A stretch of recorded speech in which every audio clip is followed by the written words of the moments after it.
Shalom, and I want to start off by giving all praise, honor, and glory unto Yahweh, Bahashim, Yahweh Shai, Bahashim, Wakakodash.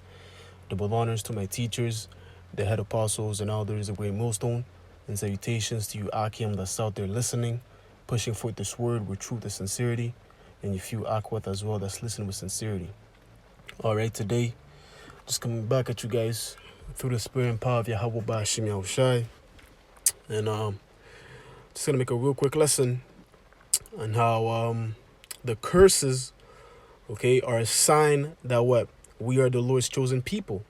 Okay, speaking about the so-called blacks, the so-called Native Americans, the so-called Latinos, Mexicans, so on and so forth.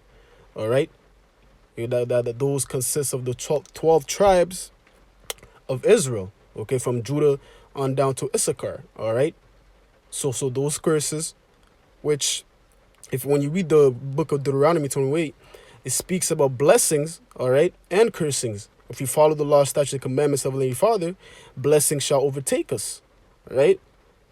And then also, if you don't follow, there's curses that come with it, all right? And we know that what? We didn't follow the law, statutes, and commandments. Therefore, what? These curses have come upon us, right? Matter of fact, let's start with Daniel 9 in verse 11.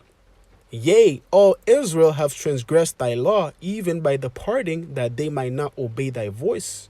Therefore the curse is poured upon us, and the oath that is written in the law of Moses, the servant of our power, because we have sinned against him.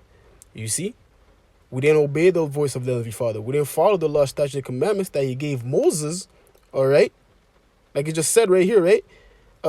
And the oath that is written in the law of Moses, the servant of Yahweh, because we have sinned against him. What's that oath, man?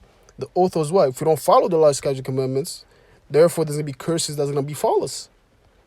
Right? And we follow the law, statutes, and commandments? We did not. Therefore, that's why we are in the state that we are. Well, matter of fact, just like I mentioned earlier, when you read the chapter, it talks about blessings, right? Let's read this real quick, and then I'm going to get to the point where it speaks about the curses. All right? This is Deuteronomy 28 and verse 1. And it shall come to pass, if thou shalt hearken diligently unto the voice of the Lord thy power, to observe and to do all his commandments, which I have commanded thee this day, that the Lord thy power will set thee on high above all nations of the earth. And all these blessings shall come on thee and overtake thee, if thou shalt hearken unto the voice of the Lord thy power. So it shows you that just balance of the Lord as well, because it tells you in Proverbs that what? A just balance is the Lord's delight. So if we followed the law, statute, commandments, all right, blessings are gonna overtake us, as it says, man. Overtake, man. All right. Because the law, statutes, and commandments, they're there for our benefit. They're there for us to prosper. All right. Matter of fact, let's get this in Deuteronomy. Deuteronomy 4 and verse 5. Behold, I have taught you statutes and judgments, even as the Lord my power commanded me, that ye should do so in the land whither you go to possess it. All right. So this is Moses speaking. All right. The Lord gave the stones of the commandments of the statutes, and what he gave it to Moses to give unto Israel, right, to follow it, for them to prosper, right? Let's read on. It says, verse 6. Keep therefore and do them, for this is your wisdom and your understanding in the sight of the nations, which shall hear all these statutes and say, surely this great nation is a wise and understanding people. You see, if we're to keep the law, statutes, and commandments, all right, that's our wisdom, right? When we keep the law, statutes, and commandments, that's our wisdom, all right? And then when we keep that, we prosper. And then the other nations, they're going to see it. Oh, yo, surely this nation is a wise and understanding people. Yo, look how, like, they have a well-governed society. They help one another. All right, none of them is poor. Everybody's prospering. Wow, wow. Surely the Lord is with these people. That's why the law, statutes, and commandments are for, man. For us to flourish. For the other nations to see that, hey, yo, the Lord is dealing with this particular nation right here. Because look how they're prospering.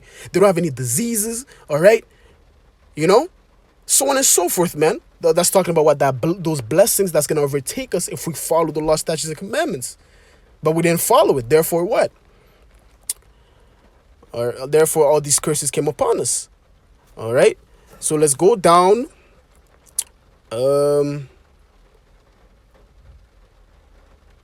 Let's read verse 15. Okay, Deuteronomy 28 and verse 15. But it shall come to pass, if thou wilt not hearken unto the voice of the Lord thy power, to observe, to do all his commandments and his statutes which I command thee this day, that all these curses shall come upon thee and overtake thee. See? And we didn't, as we read in when we started with the precept, Daniel's 9 and 11, we have not followed the law, statutes, and commandments. Therefore, all these curses came upon us. And if you continue on down, it gives you the list of the curses. All right? And if you take those curses and you filter out to Salaka, if you take these curses, all right, and you filter it out within society, who does it apply to? It applies to us, man. It applies to the so-called blacks, the so-called Native Americans, and the so-called Latinos, man. That's the only people these curses apply to, man. All right?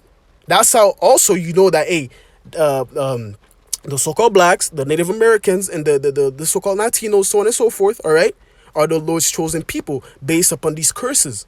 Okay, you look at within society, who's prospering? Esau's prospering, but who's at the bottom? Jake's at the bottom, man. All right? Everything that Jake puts his hand into, it doesn't flourish.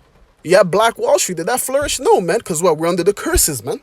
All right? Esau had to take that down because, you know, it's the curses, man. All right? That's how you know who are the Lord's chosen people. And also, that's why Esau, there's one of a particular curse. Well, it speaks about it in Isaiah 3. How, like, the Lord is going to smite the scab of the daughters of Judah. All right? And you see these small hats, all right? They wear these fucking wigs. All right, trying to fit in the curses. All right, they wear these short wigs, and you can see it's a fucking wig because they're trying to fit within the curses. All right, because it tells you. I'm gonna read on down in Deuteronomy 28, in verse 45. Moreover, all these curses shall come upon thee and shall pursue thee and overtake thee. You see, so if you don't follow the law, statute, commandments, what? The curses are going to overtake thee. Just like if you follow it, what? Blessings are going to overtake you. All right? But if you don't follow it, curses are going to overtake you, right? Till thou be destroyed, because thou hearkenest not unto the voice of the Lord thy power to keep his commandments and his statutes which he commanded thee. And they shall be upon thee for a sign and a wonder, and upon thy seed forever. You see, it's going to be on us for a sign. A sign for what? For us, for us to know, hey, we are the Lord's chosen people. All right? And for the others to know, yo, these are the Lord's chosen people. Because what? The curses are a sign for us to know. All right? Matter of fact, let's look up that word sign. It's going to get into it, man. All right? So this is the word sign in the blue letter. No, it's not 47. Salakia, bear with me for a minute. Yeah, verse 46. All right. Let's look up that word sign, all right? It reads, it says sign, signal, a distinguishing mark. Hey, that's all we need right here, man. A distinguishing mark of what? Hey, this is the Lord's chosen people. Because the curses is a sign to know that we are the Lord's chosen people, man. Yo, you read all these curses and you say, yo, who does this apply to within society now? Oh, shit, those are the so-called blacks. Oh, shit, that's the so-called Native Americans, man. All right? That's the so-called Latinos, yo. So these are the Lord's chosen people. Because what? Those curses are a distinguishing mark that we are the Lord's chosen people, man. All right? That's how you know. You see? And it tells you also back, let's go back to that book of Daniel. It tells you that, matter of fact, let's read it. You know, I don't want to paraphrase it and butcher the precept. This is Daniel's 9. All right. Read on in verse 12. And he hath confirmed his word which he spake against us and against our judges that judged us by bringing upon us a great evil. For under the whole heaven hath not been done as hath not been done upon Jerusalem. You see, so under the whole heaven, yo, these cursed, let me read that again. Daniel 9 and verse 12. And he hath confirmed his word which he spake against us and against our judges that judged us by bringing upon us a great evil. All right, to what the multiple captivities that we went through, that's a great evil, man. All right, going under the Babylonians, the Persians, all right, the Greeks, Romans, and now the peak of it all, America, man. Okay, how we're brought and the slave ships. All right, hey, that's a major curse that identified that we are the Lord's chosen people. That's a great evil that the Lord hath brought upon us, man.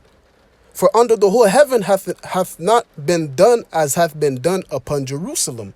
All right, no other nation has been through what we have been through, man. All right, no other nation have suffered what we have suffered. That's how you know, hey, we are the Lord's chosen people. We have suffered the worst within the planet Earth, man. All right. Who else was packed like sardines, okay, into a ship to come into America, man? Who else?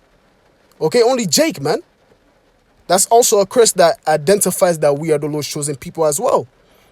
Right? Matter of fact, let's get it. This is Deuteronomy 28 and verse 60, bear with me for a minute. 68. All right, and the Lord shall bring thee into Egypt again with ships by the way thereof. See, did we go again into Egypt with ships, man? Okay, there was only one deliverance out of Egypt, man. All right, this Egypt is talking about the modern day Egypt, which is what? America, man. Okay, if you go and read in Revelation 11 and verse 8, it tells you that great city, which is spiritually Sodom and Egypt, all right, representing America. We did not go to Egypt again with ships, man. This is the Egypt that is talking about America, man. All right, Babylon the Great. And the Lord shall bring thee into Egypt with ships, by the way whereof I spake unto thee. Thou shalt see it no more again, and there ye shall be sold unto your enemies for bondmen and bondwomen, and no man shall buy you. Were we not sold to our enemies for bondmen and bondwomen? And no man buyed us. In other words, no man redeemed us. All right? It doesn't mean literally no man buyed us. Oh, yo, this is it's contradicting itself. It said you were sold for bondwomen, but no man buy you. What? It doesn't make sense. It just means that nobody redeemed us. In other words, we weren't saved. All right? That's why there's also a precept in Jeremiah. It says that the Lord is gonna buy us off of the hands of our enemies, roughly paraphrasing, you know, speaking about the Lord's gonna deliver us, he's gonna save us. In other words, the Lord's gonna buy us, the Lord's gonna redeem us. All right, because right now, till this day, we're still in captivity. All right, it tells you in Jeremiah, you know, they refuse to let us go. Right, matter of fact, we could get it. Bear with me for a minute. This is Jeremiah 51, if I'm not mistaken. Bear with me for a minute. Is it 50?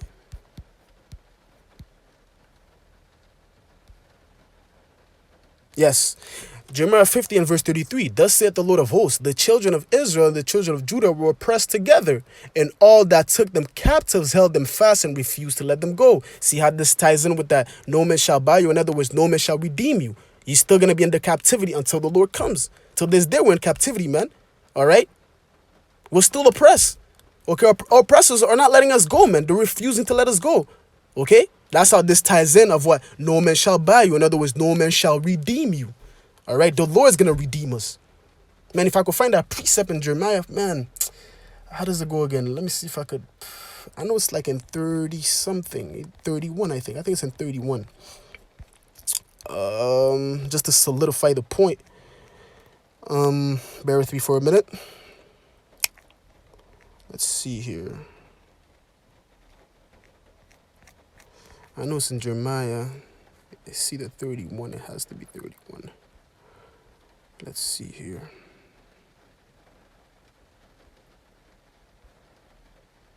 Okay. Yes, there it is. Called the water Lord. This says Jeremiah 31. Let me start at 10. Hear the word of the Lord, O ye nations, and declare it in the isles afar off, and say, he that scattereth Israel will gather him. Who scattered Israel? The Lord. All right. Matter of fact, in Deuteronomy, let's go back to that Deuteronomy, man. Deuteronomy is a good book, man. All right. There's a lot within it. All right. Let's go back to Deuteronomy, you know, and it's going to show you how the Lord scattered us. All right. This is Deuteronomy 28 and verse 64. And the Lord shall scatter thee among all people. That's part of the curses. All right. We are scattered among all people. That's why there could be Israelites, all right, coming looking like Edomites or looking like Elamites, like Ishmaelites. That's where in Isaiah 11:11 comes in, because the Lord says he's going to deliver. Matter of fact, you know what? Let's finish this and get Isaiah 11:11 just to solidify the point how the Lord scattered us, right? So this is Deuteronomy 28 and verse 64. And the Lord shall scatter thee among all people, from the one end of the earth even to the other, and there shalt thou serve other gods, which neither thou nor thy fathers have known, even wood of stone. Okay, and you can see, hey, Jake is within all type of fucking religions, man. Voodoo, witchcraft, whatever, man. They're into all type of worshipping of other gods, okay? Rather than coming and actually worshiping the true God, which is Yahweh, and his son's name is Yahweh Shai. All right, Jakes love fucking these other nations' idols, man. They love it. Okay? But you can see the point here that what part of the curse is what the Lord scattering us among all people. Okay, that's why you're gonna have Jakes, all right, that's gonna come looking like these other nations. And that's why it says this here in Isaiah 11:11. Okay, and it shall come to pass in that day that the Lord shall set his hand the second time to recover the remnant of his people. All right, speaking about the deliverance that's to come. Okay, when the Lord's gonna come with the chariots, or he's gonna crack the skies and he's gonna deliver the elect and that fathership. Right. So let's read that again. Isaiah 11 and verse 11. And it shall come to pass in that day that the Lord shall set his hand again the second time to recover the remnant of his people, which shall be left from Assyria, from Egypt, from Pathros, and from Cush, and from Elam, and from Shinar, and from Hamath, and from the isles of the sea. And he shall set up an ensign for the nations, and shall assemble the outcasts of Israel, and to gather together the dispersed of Judah from the four corners of the earth. You see, all right, people are scattered among all these other nations. You know, give you a little list of what Egypt, Cush, Elam. That's all other nations, man. Okay, and we're scattered among all those nations. All right. So now let's go back to that Jeremiah, okay, 31 and verse, did I just lose the precept? Salakia, let's see, yeah. So back to that Jeremiah 31 and verse 11, just to prove that the point of no man shall buy you, meaning no man shall redeem you, because what the Lord, Yahweh Shai, all right, which is the son of the Levi father Yahweh, is going to come to redeem us. He's going to come to buy us off of their hand. Let's read it, man. All right, this is Jeremiah 31 and verse 11. For the Lord hath redeemed Jacob and ransomed him from the hand of him that was stronger than he. All right, the Lord's going to ransom. In other words, how do you ransom? You use money to ransom, right? Or I'm going to give you this to get this. All right? Matter of fact, we can look up that word ransom and see what it says. Okay, so this is Jeremiah 31, the word ransom. All right. Right here, it says what? To redeem, act as kinsman redeemer, avenge, revenge, ransom, to Salaka, do the part of a kinsman. In other words, avenge. In other words, the Lord coming to avenge. All right? Because it says in Zechariah 2 and 8, he that toucheth you toucheth the apple of his eye. In other words, he has to avenge us, man. Okay? He has to come deliver us from the hand of the enemy that's stronger than us, man. Because, we can't fight Esau right now, man. We have to wait on the Lord, man. That's what it tells you in Zechariah. Matter of fact, it says, wait upon me till I rise up to the prey. Right? Let's get that. Okay? Rise up to the prey, because the Lord has to fight for us, man. It tells you in Job 9 and 24 that the earth is given to the hand of the wicked. All right, and if you go and try to fight against the wicked, that's basically you trying to fight against the Heavenly Father, because the Lord has established this basis of men to be ruling right now, man. All you have to do is wait, and then when the Lord sees the time's right for the Lord to avenge us, he's going to avenge us. All right. So this is Zephaniah 3 and verse 8. Therefore wait ye upon me, said the Lord, until the day that I rise up to the prey. We got to wait for the Lord, man. He's the one that's going to avenge. He's the one that's going to ransom. You see? He's going to avenge us. He's going to revenge us, man. He's the one. He's the one that's going to Oh! This is what I was looking for. This is what I was looking for right here, man. Oh, this is beautiful. It ties in beautifully. Salakia, man. I know I'm all over the place, man. Hopefully, the Spirit is, making your brothers keep up. All right? Hey, Salakia. Woo, this is what I was looking for right here, man. Okay, because I said how that ransom ties in with payment, right? So it says right here to redeem by payment. You see? By payment, man. You see how that ties in with that Deuteronomy 28 and verse what was it? Verse 68. If I'm not mistaken, it says no man shall buy you, meaning no man is gonna redeem you. All right, like I said earlier, no man's gonna come and redeem you. All right, and then we read in Jeremiah 31 how the Lord's gonna ransom us. In other words, it's the Lord that's gonna make the payment to take us. All right, He's the one that's gonna avenge us, man, from the hand of the enemy that's stronger than us. Ooh, that's beautiful, man. Man. All right, that's beautiful right here. Okay, so now let's go back to that Zephaniah. I just had to make that quick point because that was a beautiful definition. You see? So now let's go back to that Zephaniah 3 and verse 8. Therefore wait ye upon me, said the Lord, until the day that I rise up to the prey. We gotta wait for the Lord. He's we just read it. He's the one that's gonna redeem. He's the one that's gonna make that payment, man. All right? How is he gonna make that payment? Nuclear missiles, man. Okay? That's the currency that Esau's gonna get, man. Nuclear missiles. All right? That's how the Lord is gonna pay this guy to get us, man. The nukes. All right. For my determination is to gather the nations, that I may assemble the kingdoms, to pour upon them my indignation. And indignation goes into righteous anger. In other words, the Lord's gonna pour His righteous anger. It tells you in Isaiah 42 that what? The Lord's gonna devour at once. He's gonna cry like a travailing woman, man. All right. Even all my fierce anger, for all the earth shall be devoured with the fire of my jealousy. All right. And the main reason why the Lord's gonna do this is because what? They touched the apple of His eye, man. That's why the Lord's coming to gather these nations, to pour upon them His anger, man, His fury. Okay? Because they have been disrespectful to the Lord's people, man. You see? Matter of fact, let's close up with this. And Lamentations, all right, 2 and verse 15. All right. All that pass by clap their hands at thee. At who? At us, man. All right. They pass by, they clap at us. They all right. They hiss at us. They hiss and wag their head at the daughter of Jerusalem. We are the daughter of Jerusalem, man. Jerusalem is the people before it's a place. All right. They're looking at us. They're nagging. They're clapping their hands because what? We're under the curses, man. All right. This also proves that we are the Lord's chosen people, man. We're the only nation that's looked down upon, man. All right. Really, that's the nation that's really looked down upon like that, man. Jake goes into a store, fucking all eyes are on him, man, thinking he's about to steal some shit, man. That's the fucking curses, man. That's a sign upon us. It's like a bad stench. All right? A Edomite goes to a store, they don't look at him like he's about to steal, man. But if a Jake goes, they're looking at him, this guy's about to steal, man. All eyes are on you, man. That's the curses, man. Okay? It's a sign. It's a distinguishing mark. Okay? Saying, is this the city that men call the perfection of beauty, the joy of the whole earth? That's the city. All right. I thought it was them. That should be surely this is a great and wise and understanding people, like we read in Deuteronomy 4 and 6, right? That's supposed to be the standard of beauty. No way. Look at them, pants sagging. They're killing each other. Really, this is the Lord's chosen people? No way. All right. They're mocking at us, man. Cause what? We're at a lower state. The curse is on us, man.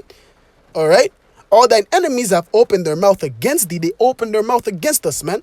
All right. They're taking advantage of Jake. Okay. They have all these corner stores with the fuego, so on and so forth. All right. They're killing us, man. Okay. All thine enemies have opened their mouth against thee. They hiss and gnash the teeth. They say, we have swallowed her up. Certainly, this is the day that we look for. We have found it. We have seen it. Yeah, they looked for this, man. Okay, because in Revelation it tells you these two prophets have tormented them. Okay, talking about the southern and the northern kingdom. Because when we're in rulership, these niggas, these peasants were under us, man. Okay, so they were looking forward to this, man, to see us at the slower state. But the time's coming. Hey, the Lord's gonna redeem us, man. Right? Matter of fact, let's read that again in Jeremiah, man. The Lord's coming to redeem us. He's coming to ransom us, man. We're in that time. You see? This is Jeremiah 31 and verse 11. For the Lord hath redeemed Jacob and ransomed him from the hand of him that was stronger than he. Okay, this is prophecy right here, man. We're in that time. The Lord's coming to ransom us, to redeem us with payment. How is he going to do that payment? With the nuclear missiles, man. On Babylon the Great. All right. Hey, so with that, man, I hope this lesson was edifying. Until next time, I'm going to close it off by giving all praise, honor, and glory unto Yahweh, Bahashem, Yahweh Shai, Bahashem, Wakakodash. Lord willing, this lesson was edifying. Until next time, I'm going to say Shalom.